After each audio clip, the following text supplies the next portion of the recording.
Sudah. Dan selamat pagi. So hari ini kita akan teruskan kita punya sesi pembelajaran yang kedua, iaitu dengan tajuk subtopik yang kedua, iaitu pembuangan bahan sisa. So yang pertama kita kena tengok apa yang dimaksudkan dengan bahan sisa. So bahan sisa ni adalah bahan yang terbuang, yang telah tidak digunakan. Okey. Dan bahan sisa terbagi pada dua, iaitu bahan yang boleh dibuang ke dalam sinki dan bahan yang tidak boleh dibuang ke dalam sinki. Okey, tak semua barang maksudnya lepas kita guna buat eksperimen dalam amal kita boleh buang dalam sinki. Dia ada cara dia. Ada jenis-jenis bahan ni yang kita boleh gunakan semula dan boleh dibuang dalam sinki dan sepatutnya kita kena buang dari tempat yang telah disediakan ataupun tempat khas dia. Okey, jom kita tengok. Okey, apa yang bahan yang boleh dibuang ke dalam sinki? Antaranya ialah bahan cecair atau larutan. Tahu kan cecair? Cecair atau larutan. Larutan tu maksudnya tiada, contohnya air sirap. Dia sirap tu larut, tu kita panggil larutan. Yang berkepekatan rendah. Okey, maksudnya kemularan tahap kepekatan sesuatu asid atau alkali itu sangat rendah dan tidak berbahaya. Okey, maksudnya tak berbahaya tu kalau pegang tidak efek, tidak memberi kesan apa-apa pada tapak tangan ataupun dia tuang pada sinki, sinki tu tidak berlubang ataupun memberi kesan apa-apa pada sinki. Okay, contoh dia adalah bahan neutral. Contoh bahan neutral tu kan yang mempunyai pH 7. Contoh bahan neutral adalah air, air suling, air kosong tu, air pipe tu. Okay, asid lemah dan alkali lemah. So asid lemah dalam pH antara 6 lah, 5 pun dah kira pekat. Ataupun kemularan dia biasa awak tengok kat botol tu akan tulis 0.1 mol. Okey, kiranya asid tersebut adalah dalam berkepekatan rendah. Dan alkali lemah pH alkali yang lemah adalah di antara 8, 9. So alkali pun kalau kemularan dia punya mol pun kalau awak tengok dekat botol tu dia akan tulis 0.1 mol. Maksudnya bahan alkali tersebut adalah bahan berkepekatan rendah. So biasanya bahan yang berkepekatan rendah ni kita akan campur dengan air. Lepas kita buat eksperimen kita akan terus buang ke dalam sinki dan terus basuh alat ladas tersebut. Maksudnya bahan tersebut tidak berbahaya kepada persekitaran, kepada diri kita dan kepada keadaan dalam sinki tersebut. Okey, next kita tengok bahan yang tidak boleh dibuang ke dalam sinki. So bahan yang tidak boleh dibuang sinki ni banyak. So tengok balik. Kadang-kadang kita pernah terbuang barang itu dalam sinki ataupun sengaja terbuang barang tersebut dalam sinki. So yang pertama adalah sisa pejal. Tahu kan sisa pejal? Apa sahaja pepejal. Okay, contohnya buat eksperimen tu dapat hasil mendakan. So mendakan tu pepejal yang terbentuk di bawah air tu awak perlu buang ke dalam tempat yang telah disediakan. Tidak boleh dibuang dalam sinki. Ni bila maksudnya walaupun pepejal tersebut campur dengan air, tapi air tersebut awak tak boleh, air tu yang berkepekatan rendah tu boleh buang sinki, tetapi pepejal tersebut kena asingkan, buang ke dalam tempat yang telah disediakan. Okey. Kemudian bahan yang mempunyai nilai pH kurang daripada 5 iaitu untuk asid, maksudnya asid yang sangat pekat ataupun kuat, dan lebih daripada 9 untuk alkali yang macam saya cakap tadi. So nilai asid yang berkepekatan rendah adalah 6 dan nilai alkali yang berkepekatan rendah ataupun kurang berasid adalah beralkali adalah 8. So pH yang sesuai adalah untuk buang dalam sinki adalah 6, 7 dan 8. So bila 9 ke atas tu dia akan jadi alkali pekat dan bila 5 dan ke bawah dia akan jadi asid pekat. Okey, di mana kita tahu asid dan alkali pekat boleh menghakis. Takut bila awak buang dalam sinki, awak pegang, so akan memberi mudarat kepada kulit awak. Okey, next tengok sebatang pelarut organik. Ini memanglah pelarut organik dah bercampur-campur dengan bahan kimia. So kita kena buang dia ikut prosedur dia. Okey, next tengok ada lagi. Itu bahan kimia. Bahan kimia seperti asid, grease, minyak, cat minyak, hidrogen peroksida. Minyak memanglah supaya kita tak boleh buang minyak, bahan-bahan tersebut dalam sinki supaya dia akan beri kesan pada sinki. Contohnya minyak. Pernah basuh kan? Goreng minyak dekat rumah pun kalau kita kalau minyak panas pun ataupun minyak pun kita tak boleh sebenarnya buang dalam sinki tu. Sebab dia akan mungkin minyak tu akan bercampur dengan bahan lain, akan jadi akan kita nak balas. Seeloknya buang minyak ke dalam longkang ataupun tempat yang disediakan, maksudnya kita kumpulkan minyak, kemudian kita boleh kita semula minyak yang telah digunakan. Itu kalau kat rumah lah minyak masak contohnya. Okey. Kemudian bahan toksik. Bahan toksik ni confirm lah tak boleh buang dalam sinki sebab dia berbahaya. Kemudian logam berat. Logam berat ni dikategorikan sebagai maksudnya bahan pekerja lah. Maksudnya logam berat biasanya boleh memberi tindak balas apabila dibasuh dengan air, dia akan ada tindak balas dia tersendiri. Kemudian bahan sisa organik, contohnya mikrob dan bangkai haiwan. Biasanya bahan sisa organik ni adalah daripada mikrobiologi ataupun mikroorganisma yang kita tak nampak, dan bangkai haiwan, contohnya kalau kita buat pemberian pada katak, pada ular, maksudnya bahan tersebut lepas kita buat melakukan pembudahan, kita tak boleh buang macam tu kat sampah. Dia ada cara untuk kita asingkan, untuk kita buang sisa tersebut ke tempat yang sepatutnya. Next, ada lagi bahan yang tidak boleh dibuang dalam sinki, iaitu bahan buangan radioaktif. Memanglah sebab bahan buangan radioaktif ni sangat bahaya, mungkin akan membuat bila orang buang tu tak boleh kesan, tapi bila dalam proses tu, contohnya orang yang angkut sampah tu, buang dalam sinki, dia mengalir, tiba dia meletup. So akan beri kesan yang berbahaya kepada orang lain.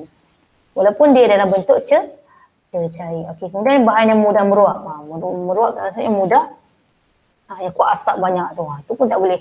Walaupun dalam bentuk cair, tapi kita kena asingkan. Dia ada cecair yang boleh dibuang sinki dan ada cecair yang tidak boleh dibuang dalam sinki. Next adalah bahan reaktif. Okey, sama juga untuk bahan reaktif.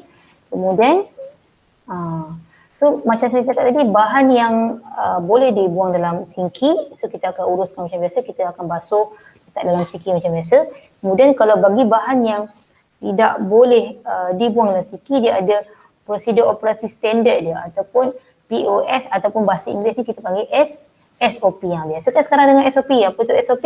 Standard Operation Procedure. Macam sekarang apa SOP untuk dalam COVID ni? Yang pertama kena jaga jarak, kemudian pakai mask, jangan bersentuhan, tidak boleh bersalam. Itu antara SOP dia.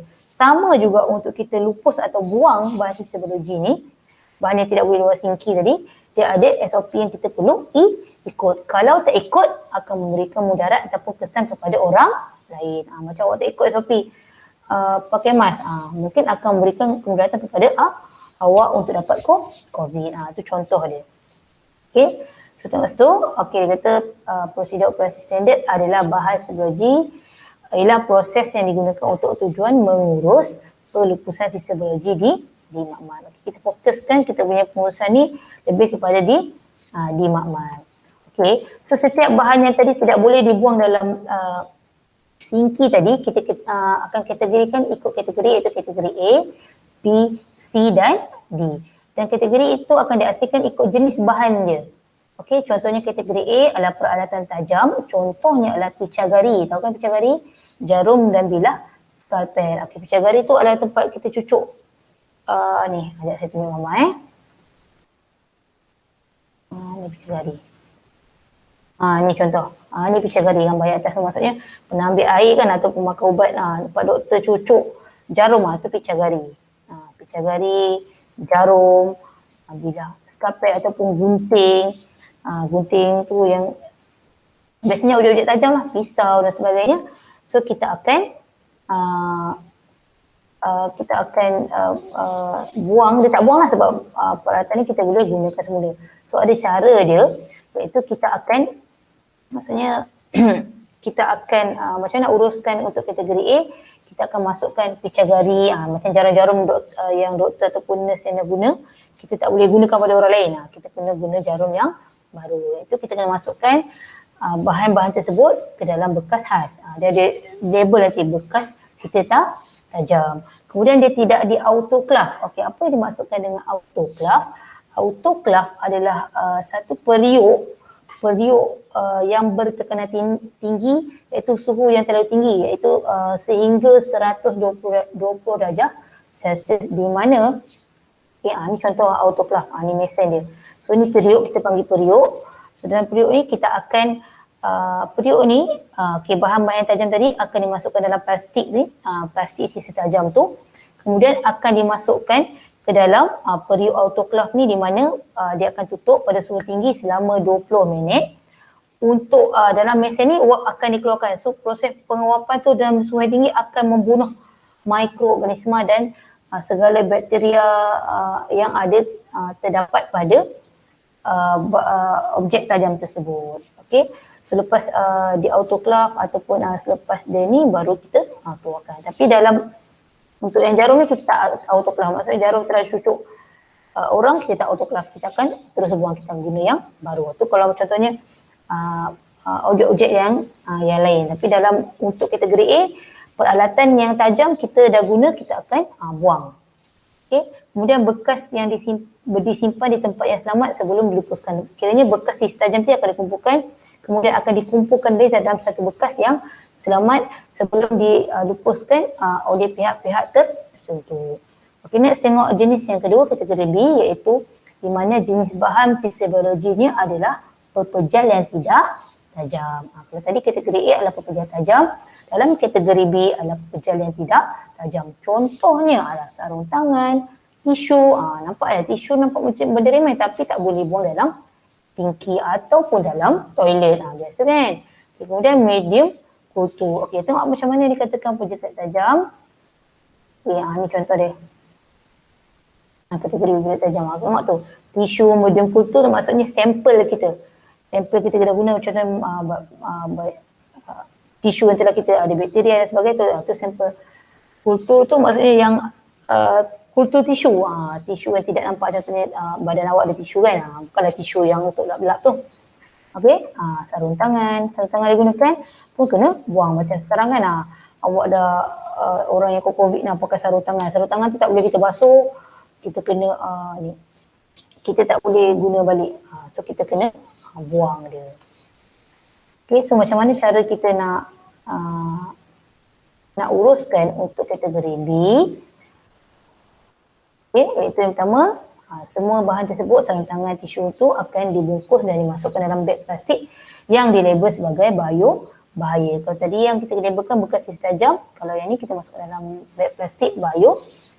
Kemudian masukkan plastik tadi barulah di autoclave dan dimasukkan dalam bahaya. Maksudnya barang tersebut akan dibuang, tapi kita kena matikan dulu dia punya kuman, mikroorganisma dan bakteria. Semua kena matikan dulu sebelum dimasukkan ke dalam plastik. Takut nanti kuman tersebut kita tak nampak kan, mikrobiologi ni kita tak nampak. So bila orang yang ambil sampah yang uruskan tu mungkin akan dapat kuman tersebut. So kita kena matikan, bunuh kuman tersebut dalam mesin autoclave tadi yang periuk tekanan tinggi dengan 120 darjah Celsius selama 20 minit. So proses tadi saya kata apa? Dia gunakan awap. So proses tu bukan masuk dalam air dan sebagainya. Dia akan uapkan dalam suhu yang sangat tinggi selama 20 minit. So dalam tempoh 20 minit semua kuman akan mati. Dan mati barulah beg plastik bahaya tadi dimasukkan dalam tong bahaya.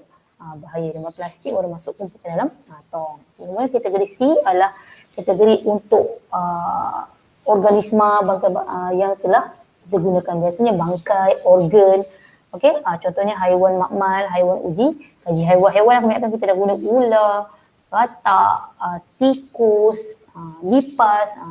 Kita tak boleh buang tong sampah. Okey, yang pertama kalau kita buang tong sampah dia akan bangkai kan, bau dia akan jadi kuat. So ada cara dia, iaitu yang pertama kita kena balut dalam bahan penyerap, iaitu ataupun kita tisu. Kemudian kita bungkus rapi, bungkus dengan elok, tiada lubang pun. Kita kena bungkus supaya bila ada lubang bau tu akan keluar. Okey, dalam beg plastik bio-bio. Sama juga beg plastik dalam kategori B dan disejuk beku sebelum dilupuskan. Okey, kenapa kita tak masukkan bangkai dalam mesin autoclave? Sebab dalam mesin autoclave nanti bangkai tu bila suhu yang tinggi dia akan jadi benda lain. Dia akan jadi hancur macam daging kan, orang masak lama, dia akan jadi hancur. Tu tak boleh, nanti akan jadi, kemudian mesin autoclave akan nanti akan tercemar pula, maksudnya dengan bau dia sebagainya. Walaupun mikroorganisma dia mati, tapi akan beri kesan yang lain. So kita kena sejuk beku, bila bekukan dia, so bila beku contohnya ikan kita beku tak ada bau ikan hanyir kan, ataupun bau ikan yang sangat kuat. Sama juga untuk haiwan yang bangkai telah kita gunakan, kita dah masuk dalam plastik, kita bekukan, bila nak bungkuskan tu baru kita ambil. Kemudian baru dibungkuskan. Okay. Kemudian untuk kategori D, hanya kategori cecair. Ingat cecair yang tidak boleh dibuang dalam sinki iaitu contohnya darah dan serum. Darah nampak, walaupun nampak remeh, tapi ada darah yang kita tak boleh buang suka dalam sinki. Contohnya kalau orang tu, kita guna sampel darah yang ada penyakit AIDS, dia ada mikroisma, dia ada HIV, dia ada kuman-kuman dia. So kita tak boleh buang dalam sinki. So akan dapat jangkitan. Okay, kemudian cara dia adalah dengan dinyah kontaminasi secara autoklav. Maksudnya kita kena nyah kontaminasi tu, kita akan buang dia punya kuman mikroisma secara autoklav.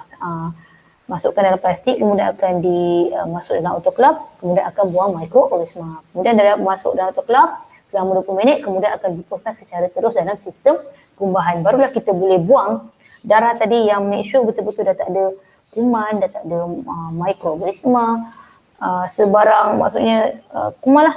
So kita akan buang dalam sistem kumbahan longkang, okay, melalui sinki makmal ataupun tandas, sebab dia adalah jenis cair. Dia boleh dibuang dalam sinki setelah di autoklav, sebab darah tersebut mempunyai bahan yang tidak kita ingini, kuman dan sebagainya. Okay. Okay, so next kita tengok. Okay, tadi saya lupa nak tunjuk contoh. Kategori A tadi saya tunjuk. Kategori B, manakala ni kategori C, bangkai tadi. Memang. Dan zaman dulu pun saya akan buat eksperimen katak ni. Katak ni lepas kita buat eksperimen, dia akan mati. Kita tak boleh buang macam tu. Okay, sama juga tikus dan sebagainya. Okay, ni untuk kategori D tadi, cecair darah. Contohnya doktor yang ambil sampel darah tu dah dapat keputusan. So darah tu dia kena masuk dalam mesin autoklav, barulah dia buang. Tak boleh buang macam tuang macam tu. Ada cara. Selepas sampel tu diambil, dia akan masukkan bekas darah tu juga dalam mesin autoklav. Ingat mesin periuk autoklav tu dengan suhu yang tinggi iaitu 120 dan ke atas selama 20 minit melalui dia bukan air, dia keluarkan wap air, proses penguapan kita panggil. Okay, next. Okay, ini untuk bahan A, B, C tadi. Kalau tadi D lepas dia autoklav, kita buang dalam sinki. So ni untuk bahan yang tidak dibuang dalam sinki, maksudnya kita kena sejuk beku, kita kena simpan dalam tong dia dan sebagainya. Okay, macam mana kita nak uruskan dia? Okay, ni ada catat alih. So yang pertama, kita kena lakukan pengasingan di sisa di punca yang betul. So, macam tadi, dia ikut kategori A disimpan sementara di tempat selamat. Manakala kategori B dimasukkan dalam beg autoklav ke alis bocor dan di autoklav. Manakala kategori C dibungkus dengan cermat dan disimpan sementara dalam sejuk berkuat. Kategori C tadi bangkai tu kan. Okey, lepas semua cara ni telah dibuat mengikut kategori, kemudian bahan sisa tersebut akan dinyah kontaminasi dimasukkan ke dalam beg bahaya. Kemudian akan dinyah kumankan lagi sekali. Okey, sebelum dimasukkan ke dalam beg bahaya. Kemudian bahan tersebut akan dibungkus dan dilabel serta dimasukkan ke dalam tong bahaya. Maksud tadi barang aplikasi kita kumpulkan, kemudian kita labelkan, contohnya bangkai, kita masuk dalam tong bahaya. Kemudian tong bahaya itu disimpan sementara dalam keadaan selamat, terkawal dan disejukkan sebelum berpusat di dalam negara. Kemudian bahan-bahan tersebut akan dikumpulkan oleh batu makmal biasanya. Kemudian nanti dia akan bila dah penuh, so dia adalah sesi dia untuk angkat, maksudnya ambil bahan-bahan tersebut ataupun sisa pelupusan ikut tarik dia. Macam pernah tengok tak kat jalan ada tiba macam lori, dia tulis sisa bekerja, sisa kimia tu kan. Dia macam lori minyak tu tapi yang kecil lah, dalam satu time macam tu. Dia akan tulis membawa sisa bahaya macam tu. Tu antara bahan-bahan pepejat ataupun bahan-bahan yang telah kita asingkan untuk dibawa ke tempat pelupusan yang dilakukan oleh orang-orang tertentu sahaja. Okay, kemudian ni contoh-contoh tadi. Okay, next tengok bagaimana setiap kali kita nak uruskan kemalangan. Biasanya kalau kita tidak berhati-hati semasa melakukan eksperimen, maka akan berlaku kemalangan yang kecil ataupun besar di makmal. Okay, tengok antara kemalangan pernah berlaku ataupun ni terkena air panas, kemudian bahan-bahan radas pecah, termometer pecah, apa lagi? Banyak lagi, kebakaran dan sebagainya. Okay, macam mana kita nak uruskan, kita nak uruskan, nak tahu langkah apa yang kita perlu buat bila kemalangan macam ni berlaku, kemalangan ini berlaku dan sebagainya. Okay, dia ada cara dia. Okay, yang pertama, tengok tu dia kata kemalangan berlaku disebabkan kecuaian, kelalaian, kejadian di luar jangka atau kurang kemahiran dan pengetahuan dalam pelaksanaan eksperimen sains. Biasanya kalau kita kurang pengetahuan atau kemahiran, kita kena buat dengan berhati-hati. Tu yang saya pesan setiap kali sebelum melakukan eksperimen, saya pesan berulang kali supaya baca dahulu langkah-langkah untuk membuat eksperimen ataupun langkah-langkah keselamatan, apa yang bahan digunakan supaya kita lebih berhati-hati dan tahu cara dia, macam mana nak menguruskannya dan sebagainya supaya tidak berlaku kemalangan. Okay, kemudian apa jenis kemalangan yang biasa berlaku dalam makmal? Apa tu? Kena serpihan kaca. So, bila tu kena serpihan kaca, so kita akan beritahu cikgu macam mana kita akan buang kaca dia tu dan kita akan balut. Kemudian kalau dia serpihan kaca terlalu dalam, kita akan bawa ke hospital. Kita kena asid atau alkali pekat ni. Kemudian kebakaran kecil, terkena serpihan hasil daripada tindak balas logam reaktif. Ni maksudnya logam reaktif maksudnya kalau kita tak pakai sarung tangan, kita main rasa-rasa dengan tangan, tu akan beri kesan. Biasalah nak test-test kan, excited. Kemudian ni termometer pecah. Termometer walaupun kita nampak termometer tu simple je, tapi sebenarnya berbuli, yang merkuri kecil yang terdapat pada termometer tu adalah sangat berbahaya, akan memberikan kesan yang mendalam kepada diri kita atau persekitaran. Nanti kita akan tengok apa dia punya kesan merkuri itu kepada diri kita ataupun orang keliling kita. Okay, kebocoran gas. Okay, kalau bau-bau gas tu ataupun biasanya buka penyedut Bunsen tu, buka dulu bau gas. Okey, ni lagi tak buka api dia, bahaya tu sebenarnya. Okay, kemudian rejatan elektrik. Rejatan elektrik ni bila buat tangan basah, buka suis, bahaya sebenarnya. Okey, macam mana? Okey, tengok pertama dia kata semasa macam mana kita nak uruskan kalau berlaku tumpahan bahan kimia atas meja. Okey, segala kemalangan yang berlaku perlulah yang pertama, paling utama yang pertama perlu terus dengan segeranya, dengan pantasnya, dengan tangkasnya kena beritahu cikgu ataupun pembantu makmal. Biasanya setiap kali kelas, waktu eksperimen mesti ada seorang guru dan seorang pembantu makmal. Kemudian kawasan tersebut telah dikosongkan, bawakan jauh daripada sekurang-kurangnya 1 meter ataupun 2 meter daripada kawasan yang berlaku kemalangan tersebut. Kemudian cikgu ataupun guru ataupun pembantu makmal akan sekat tumbuhan tersebut daripada menggunakan pasir untuk membentuk sempadan. Kalau pembantu makmal tak buat, mungkin guru minta pelajar buat, tapi dengan arahan guru dan guru berada di tempat tersebut. Tak boleh buat budak, maksudnya awak main pandai je buat, tak boleh.